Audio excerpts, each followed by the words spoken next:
Hello.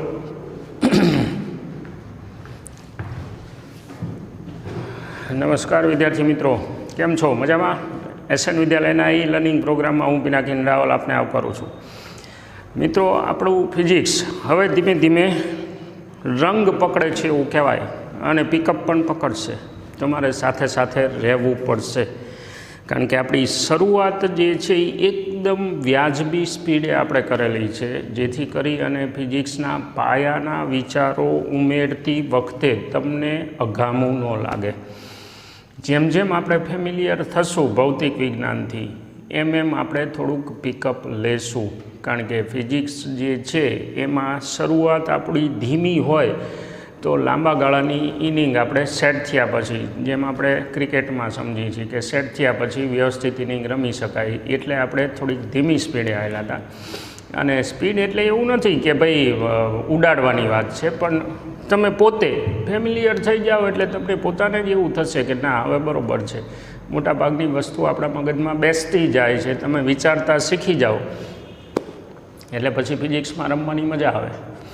તો આજે આપણે વાત કરવાના છીએ, કાલે જે લાસ્ટ લેક્ચરમાં આપણે મુદ્દો છોડ્યો હતો, શું કે ભાઈ સરેરાશ વેગ અથવા તો સરેરાશ ઝડપ એવી વસ્તુ છે કે જેના કારણે આપણને વચગાળાની કોઈ માહિતી નથી મળતી. હા, પદાર્થ ગતિ કરે છે તો સમય સાથે એ કેટલી ઝડપે અંતર કાપે છે અથવા તો કેટલી ઝડપે કઈ દિશામાં અંતર કાપે છે એનો અંદાજ મળે છે, ચોકસાઈ નથી મળતી. તો આજે અતિ મહત્ત્વની એવી ચોકસાઈ કેવી રીતે મેળવી શકાય, એટલે આપણા ફિઝિક્સનો પાયાનો વિચાર જે છે એ આજે આપણે ચર્ચા કરવાની છે. હવે એ માટે શરૂ કર્યા પહેલાં એક તો આપણે કાલે જે ઉદાહરણ તમારા માટે છોડ્યું હતું ગણવાનું, એની ફટાફટ ચર્ચા કરી લઈ. કદાચ કોઈને ન ફાવ્યું હોય તો મારા ધર્મમાં આવે કે મારે તમને એ શીખવાડવું પડે, તો એ આપણે એક જોઈ લઈ પહેલાં.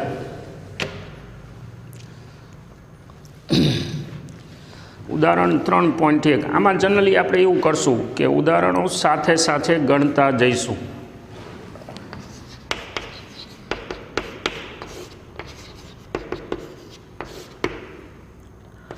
લેક્ચર આઈ થિંક આપણું ચોથું છે. ઉદાહરણ 3.1. એક કાર સુરેખ રેખા ઉપર ગતિ કરે છે, જેમ કે આકૃતિ 3.1. એટલે આપણે એમાં જવું પડશે. પહેલાં એક બાજુમાં આપેલી છે, તમારી પાસે ટેક્સ્ટ બુક છે, સીધી રેખા ઉપર એક આપેલી છે, અને એમાં હું દોરીશ નહીં, તમારી પાસે ટેક્સ્ટ બુક છે. એટલે પ્રશ્ન શું પૂછેલો છે? આ કાર 18 સેકન્ડમાં O થી P જાય છે. O થી P 18 સેકન્ડમાં. પછી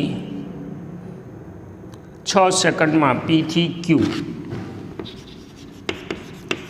ત્યારબાદ P થી Q પહોંચતા એને 6 સેકન્ડ થાય છે.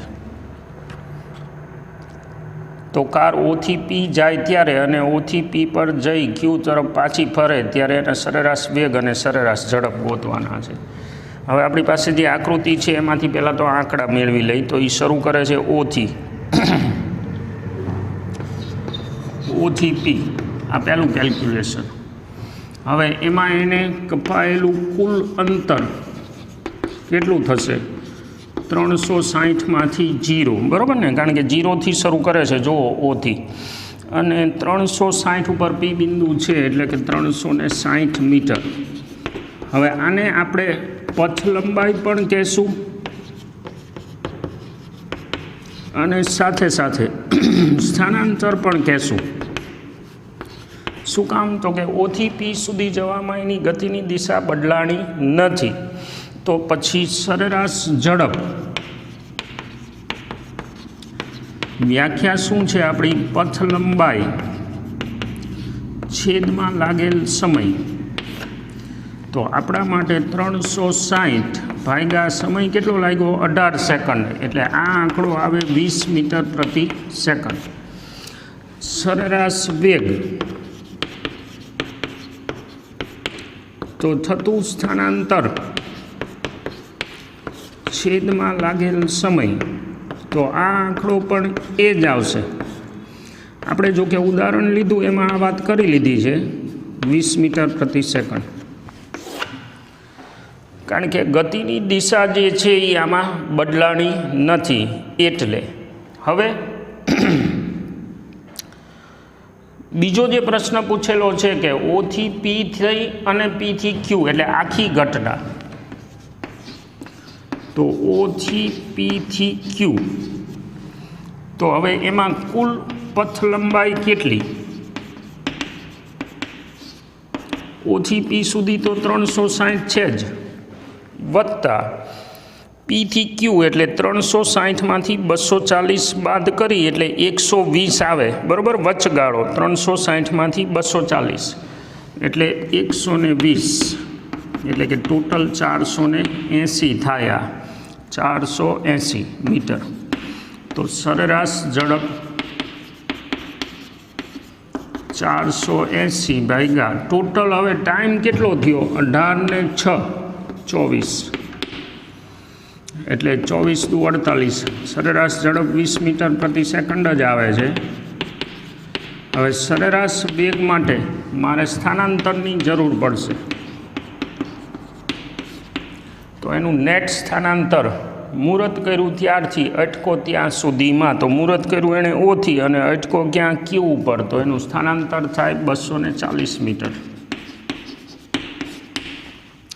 તો સરેરાશ વેગ બરાબર 240 ભાગ્યા ટોટલ 24 સેકન્ડ એટલે 10 મીટર પ્રતિ સેકન્ડ. જો અહીંયા બે જુદા પડ્યા, અને એ જુદા પડ્યા એટલે જ આપણે એવું કહી શકીએ કે આ કિસ્સામાં ગતિ દરમિયાન ગતિની દિશા બદલાય છે. હવે જે આપણો મૂળ મુદ્દો છે એ, આ તો ઉદાહરણ તમારા માટે મેં છોડ્યું હતું, પણ આપણો મૂળ મુદ્દો એ છે કે ભાઈ વચગાળામાં શું થાય છે. મતલબ કે જે ઝડપ આવી, માની લો 20 મીટર પ્રતિ સેકન્ડ અથવા 10 મીટર પ્રતિ સેકન્ડ, તો શું એ પદાર્થ દર સેકન્ડે 10 મીટર આ કિસ્સામાં અથવા દર સેકન્ડે 20 મીટર કાપે? વ્યવહારમાં એવી રીતે ઝડપ જાળવી રાખવી શક્ય નથી. તો પછી વચ્ચે શું થાય એ જાણવું હોય તો એક સરસ મજાનો કન્સેપ્ટ કલનશાસ્ત્રનો આપણે એડ કરવો પડે.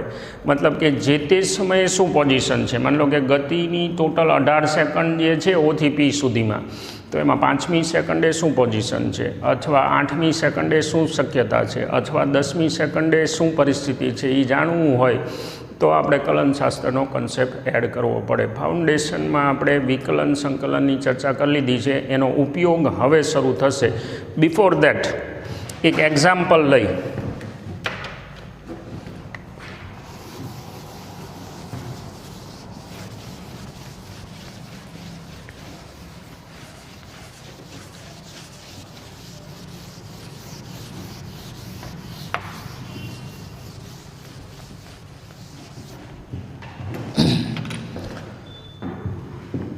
માનો કે ગતિ કરતા કોઈ પદાર્થનું સ્થાનનું સૂત્ર, મતલબ સ્થાન x બરાબર 0.08 ટીના ઘન પ્રમાણે બદલાય છે. ટેક્સ્ટબુકનું જ ઉદાહરણ લીધું છે, જેથી એ ઉદાહરણને સમજવામાં તમને વાંધો ન આવે. પહેલાં ઉદાહરણ સમજી પછી આપણે વ્યાખ્યા કરશું. એટલે કે સ્થાન આ રીતે બદલાય છે, એટલે ટી બરાબર 0 સમયે, હું ટી બરાબર 0 સમય મૂકું તો એવે વખતે એક્સ બરાબર કેટલું થશે? 0 છે, બરાબર. હવે ટાઈમ જુદા જુદા મૂકતા જઈએ આપણે, 1 2 3 4 5 6 એવી રીતે મૂકતા જઈએ અને કપાતા અંતર આપણને મળતા જશે. હવે આમાં તમારે કેલ્ક્યુલેટરની જરૂર પડશે, તમારે કેલ્ક્યુલેટર સાથે રાખવું પડશે. હું ટી બરાબર 1 સેકન્ડ મૂકું તો અહીંયા 1 મૂકો એટલે આ 0.08 મીટર થાય. 2 સેકન્ડ મૂકું, તમારે કેલ્ક્યુલેટરની જરૂર પડશે, મારે ચશ્માની જરૂર પડશે એઝ યુઝ્યુઅલ. 2 સેકન્ડ મૂકી તો એક્સ જે છે 2 સેકન્ડે કેટલું આવે છે એ આપણે ગણતરી કરવી પડે. કોષ્ટક એક આપેલું છે, એમાંથી હું આંકડા ગોતી લઉં અથવા તો કેલ્ક્યુલેટર જે છે એને હું દબાવી લઉં. ટી બરાબર 2 સેકન્ડે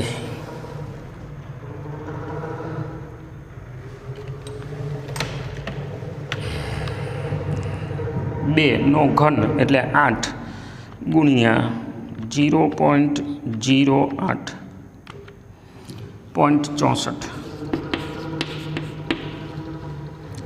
આ 2 સેકન્ડે અંતર બતાવે છે. હવે 2 સેકન્ડ દરમિયાન 0 થી 2 સેકન્ડ દરમિયાન સરેરાશ ઝડપ અથવા સરેરાશ વેગ સીધા રસ્તા ઉપર જ જાય છે એટલે વેગ અથવા તો ઝડપ ગોતી આપણે. તો વ્યાખ્યા શું છે? Delta x by delta T એટલે ડેલ્ટા એક્સ કેટલું 0.64 છેદમાં લાગેલો સમય એટલે આ જે છે એ 0.32 મીટર પ્રતિ સેકન્ડ થાય. 0.32 મીટર પ્રતિ સેકન્ડ 2 સેકન્ડે તમને જે અંદર આંકડો આપેલો છે સરેરાશ ઝડપનો આંકડો આટલો આવ્યો 2 સેકન્ડ દરમિયાન. હવે એકચ્યુઅલમાં 2 દુ 4 દુ 8 એક વખત ફરીથી ચેક કરી લઈએ. 8 ગુણ્યા 0.08 તમે પણ ચેક કરતા જજો. ઓકે છે ભાગ્યા 2 સેકન્ડ આટલું આવ્યું. હવે આ આખી ગતિ દરમિયાન એક્ઝેક્ટ 2 સેકન્ડે એક્ઝેક્ટ એનું સ્પીડોમીટર શું બતાવે છે એ આપણે જોવું છે. એક્ઝેક્ટ 2 સેકન્ડે. હવે એકચ્યુઅલમાં એક્ઝેક્ટ 2 સેકન્ડે એટલે આવું આપણે લખી 2 સેકન્ડે તો એ આમ વ્યાજબી ન કહેવાય. કારણ કે તમારે જ્યારે પણ ઝડપ કે વેગ ગણવું હોય ત્યારે સમયનો ગાળો આપવો પડશે. કારણ કે તમે 2 સમય લો નજીકના પછી એ સમયનો તફાવત એને અનુરૂપ અંતરનો તફાવત લો ત્યારે જ તમને ઝડપ મળવાની છે. એટલે જે તે સમયે તો થોડુંક અઘરું પડશે. આપણે એક કામ કરી ટી 2 સેકન્ડ છે એમાં T1 અને T2 એની આગળ પાછળ 1 સેકન્ડ પાછળ અને 1 સેકન્ડ આગળ એટલે T1 અને T2 1 અને 3 આવી રીતે લઈ આપણે ટેક્સ્ટ બુકને સાથે સાથે માન આપતા જઈએ આપણે. એટલે T1 અને T2 એટલે ડેલ્ટા ટી 2 સેકન્ડનો ગાળો છે. આ 2 સેકન્ડનો ટોટલ ગાળો છે. અને હવે જો ટેક્સ્ટ બુક પ્રમાણે હાલી તો ડેલ્ટા ટી આપણો 2 સેકન્ડ ધ્યાન રાખજો. હવે એમાં એક કામ કરી વત્તા અને ટેક્સ્ટ બુક પ્રમાણે હાલી આપણે 3 અને 5 મતલબ કે આપણો જે સમય છે 2 સેકન્ડનો એક્ઝેક્ટ એની આગળ પાછળ આનું અડધું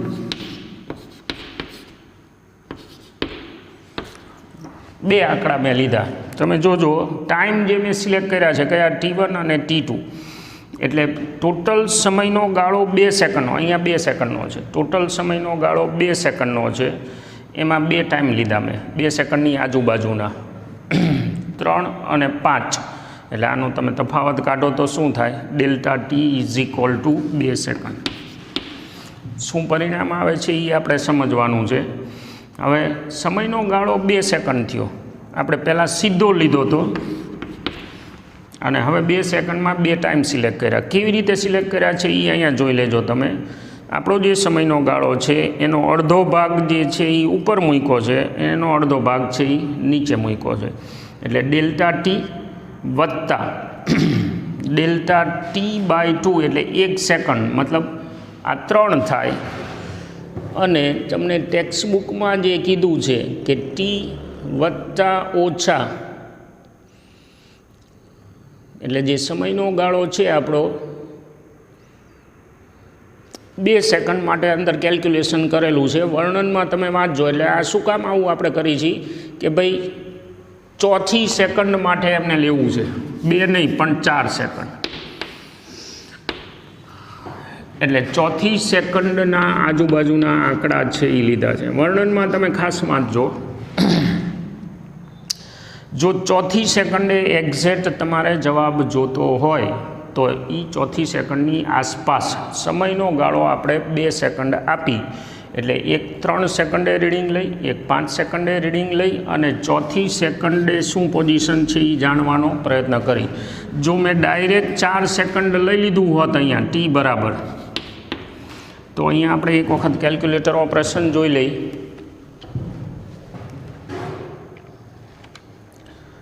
એક્ઝેક્ટ 4 સેકન્ડ લીધું હોત તો 4 ચોકો 16 ચોખ્ખું 64 ગુણ્યા 0.08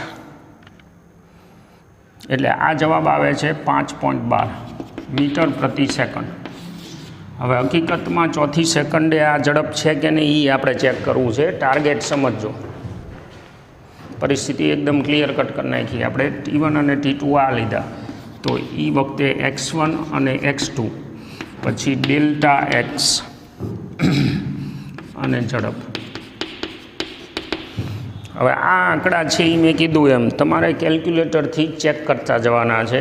ટાર્ગેટ આપણો છે ચોથી સેકન્ડ, બીજી સેકન્ડે નહીં પણ ચોથી સેકન્ડે. તો હવે ટીની જગ્યાએ હું 3 મૂકું એટલે 3નો ઘન 27 ગુણ્યા 0.08 એટલે એ મને મળશે 2.16. પછી 5 મૂકું એટલે 5નો ઘન 125 એને ગુણ્યા 0.08 એટલે એ મને મળશે 10. પછી ડેલ્ટા એક્સ મળે છે 7.84. તમારે ચેક કરતા જવાનું છે. 3.92 મીટર પ્રતિ સેકન્ડ મળ્યું.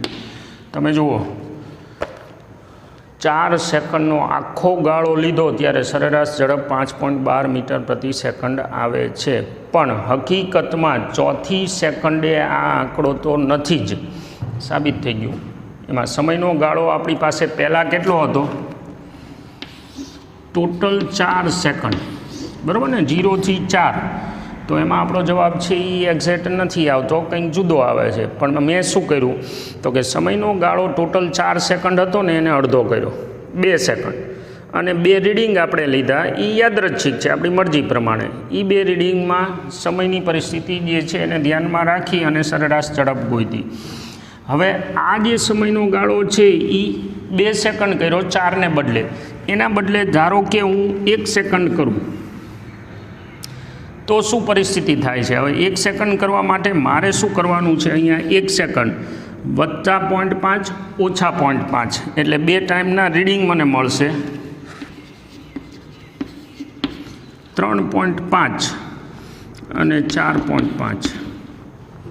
જો આ સમયનો ગાળો આપણો ટાર્ગેટ છે એ પકડી રાખવાનો, ચોથી સેકન્ડની આજુબાજુ જ હાલવાનું છે મારે. એટલે આપણો ટાઈમ જે છે આવડો આ એ કયો છે 4 સેકન્ડ. અને એમાં સમયનો ગાળો મેં જે લીધો એનું અડધું અને બાદ કરવાનું ને એનું અડધું એડ કરવાનું. એટલે આનો તફાવત કાઢો તો કેટલો થઈ જાય? 1 સેકન્ડ. બીજું આપણે 4ની આજુબાજુ જ રહી છે, ક્યાંય આગા પાછા નથી થતા. હવે ટાઈમની જગ્યાએ તમે આ 2 વસ્તુ મૂકો એટલે તમને રીડિંગ મળશે 3.43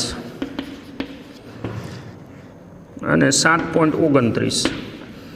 તફાવત તમે કાઢો ડેલ્ટા એક્સ તો 3.86 મળશે. અને ઝડપ છે એ તમે delta x by delta t કરો એટલે તમને 3.86 મળે છે. હવે સમયનો ગાળો જે છે એ 0.5 કરી નાખીએ આપણે, એટલે 4 વત્તા 0.5નું અડધું એટલે 3.75 અને 4.25. 0.5નું અડધું 0.25 4માં ઉમેરી અને 4માંથી બાદ કરી. એટલે હવે મારી પાસે જે આંકડા આવશે, એટલે આ ઉદાહરણને વળગી રહેવાનું કારણ છે કે ભાઈ હું વારે ઘડીએ નહીતર મારે કેલ્ક્યુલેટરમાં કેટલાય આંકડા દબાવવા પડત. એટલે આ આંકડા પકડી રાખવા માટે આપણે 4 સેકન્ડ લીધી. નહીતર શરૂઆત કરી ત્યારે આપણે શું કીધું હતું કે ભાઈ 2 સેકન્ડનો ગાળો લઈ એના બદલે ટેક્સ્ટ બુકને વળગી રહી તો શું બેઠા આંકડા હું તો ઉપાડી શકું. તો અહીંયા જવાબ મારો જે છે એ 4.21 875 અને 6.14125 એવો કંઈક આવ્યો. તફાવત કાઢ્યો તો 1.92 સમથિંગ આવ્યો અને ડેલ્ટા એક્સ લીધું તો 3.845 મીટર પ્રતિ સેકન્ડ આવ્યું. હવે આ રીતે તમે જુઓ સમયનો ગાળો નાનો કરતાં છેલ્લે જ્યારે 0.01 કર્યું આપણે ત્યારે એવે વખતે 3.84 મીટર પ્રતિ સેકન્ડ. આ એક્ઝેક્ટ ચોથી સેકન્ડની આસપાસ બહુ નજીક પહોંચી ગયા આપણે, ચોથી સેકન્ડથી થોડુંક અને ચોથી સેકન્ડથી થોડુંક. તો એટલા સમયગાળામાં મને એક્ઝેક્ટ ચોથી સેકન્ડે ઝડપનું ફિગર શું છે એ મળ્યું. ચોથી સેકન્ડે ઝડપનો ફિગર. જ્યારે 4 સેકન્ડનો ગાળો લીધો ત્યારે તો હાવ લગભગ ખોટા જેવો જવાબ હતો. ચોથી સેકન્ડે મીટર અહીંયા હશે. હવે આટલી મજૂરી દર વખતે ચોકસાઈ માટે જો કરવા જઈ તો થાકી રહીએ આપણે. બહુ સીધી વસ્તુ છે ને.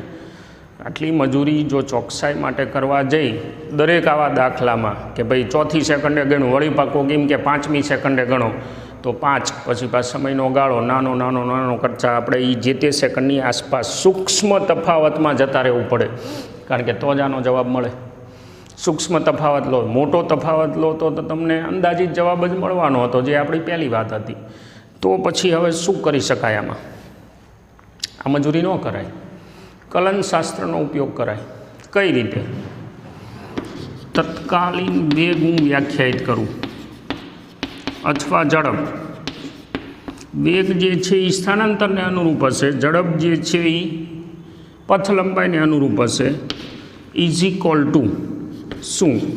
Limit delta t tends to 0 delta x by delta t. આ ચર્ચા આપણે થઈ ચૂકેલી છે. આને લખાય કેવી રીતે? dx by dt. આ તત્કાલીન ઝડપ મળી ગઈ, મતલબ એક્સનું ટીની સાપેક્ષ વિકલન કરો એટલે તમને અતિ સૂક્ષ્મ તફાવત માટે dx બાય dt મળે, જે આપણું આ છેલ્લું સ્ટેપ છે એ. અને એ પ્રક્રિયા કઈ રીતે થાય? તો d બાય dt એક્સની જગ્યાએ 0.08 ટીનો ઘન, જે આપણે શીખી ચૂકેલા છીએ. હવે આનું વિકલન શું થાય? v બરાબર 0.08 અચળ સહગુણક અને અહીંયા થશે 3 ટીનો વર્ગ, એટલે 8 તરી 24 એટલે 0.24 ટીનો વર્ગ. અને હવે 0.24 આપણો ટાર્ગેટ શું છે? ચોથી સેકન્ડે ગોતવાનો. તો હું 0.24 ગુણ્યા ટીનો વર્ગ એટલે ટીની જગ્યાએ 4 મૂકી દઉં એટલે 16, 3.84 એક્ઝેક્ટ જવાબ આવ્યો. હવે આ જુઓ તમે, ક્યાં આ મજૂરી અને ક્યાં આટલા સ્ટેપ. એટલે જ વિકલનની મદદથી બહુ હેવી પ્રશ્નો આપણે ખૂબ જ ઝડપથી સરળતાથી ઉકેલી શકી. આપણે કંઈ જ નથી કર્યું. આ આખી જે પ્રક્રિયા છે સમયના તફાવતને અતિ સૂક્ષ્મ કરવાની. શું કામ અતિ સૂક્ષ્મ કરવાનો? બહુ સીધી વાત છે, કારણ કે તમે એ અતિ સૂક્ષ્મ કરશો તો જ જે તે સમયે, એટલે કે તત્કાલીન તે સમયે મને આંકડો મળશે વેગ અથવા તો ઝડપનો. તો એના માટે મારે શું કરવું પડશે? સ્થાન અથવા પથ લંબાઈ જે કંઈ છે એનું સમયની સાપેક્ષ વિકલન કરવાનું આવે. એટલે જ આપણે ફાઉન્ડેશનમાં આને પહેલાં ભણી લીધું છે, કારણ કે હવે પછી આપણે ડગલે ને પગલે આની જરૂર પડશે. તો તત્કાલીન વેગ અથવા ઝડપથી આ ઉપરની મજૂરી ન રહે. Heads off to Newton. ન્યૂટને આપણને આ ગણતરી શીખવાડી, નહીંતર આપણે આ મજૂરી કરે રાખતા હોત. અને તમે જુઓ કે મેં પોતે તે કેલ્ક્યુલેટર દબાવવામાં આળસ કરવા માટે થઈને ટેક્સ્ટ બુકના આંકડા ઉપાડ્યા. તમારે ગણવાનું આવે કેટલું લાંબુ થાય. એટલે વિકલનની મદદથી ગતિ કરતા પદાર્થની જે તે સમયે ઝડપ તમને તત્કાલીન મળે. ફક્ત વિકલન કરો એટલે 2 સ્ટેપમાં તમને જવાબ મળે. થોડાક દાખલા ગણશું એટલે વધારે અંદાજ આવશે. અત્યારે પાછું અલ્પ વિરામ કરીએ. Thank you for watching. મળશું. નમસ્કાર.